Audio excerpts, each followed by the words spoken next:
जल चढ़ैया बाबा हो तोरा दर में। कोना के जल चढ़ैया बाबा हो तोरा दर में। कोना के जल चढ़ैया बाबा हो तोरा दर में। चोरी के चहल गेले बाबा हो, छोरी के चल गेले जान भतरा के घोड़ में। कोना के जल चढ़ैया बाबा हो तोरा दर में। केना के जल चढ़ैया बाबा हो तोरा दर में। कोना के जल चढ़ैया बाबा हो तोरा दर में। छोरी के चहल गेलो बाबा हो, छोरी के चल गेल जन भतरा के घर में। कोना के जल चढ़ैया बाबा हो तोरा दर में। लाल बाबू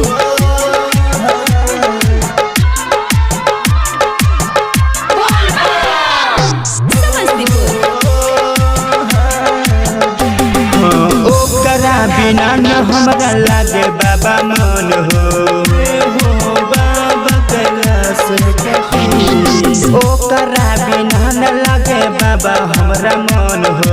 नहीं मन दिल हमर खोज सुबह शाम हो। छोरी के चहल गेल भतरा के शहर में। कोना के जल चढ़ैया बाबा हो तोरा दर में। छोरी के चहल गेलो बाबा हो, छोरी के चल गेलै भतरा के छोरी शहर में। कोना के जल चढ़ैया बाबा हो तोरा दर में। लाल बाबू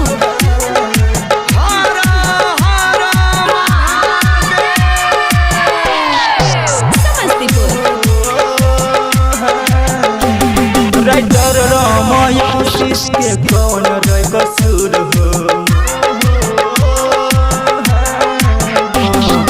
चांदू यमिका के कौन रे कसूर हो। ओकरा से काहे कैलो जान के तू दूर हो।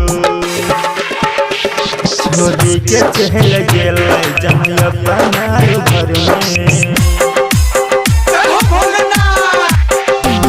कोना के जल चढ़ैया बाबा हो तोरा दर में। कोना के जल चढ़ैया बाबा हो तोरा दर में।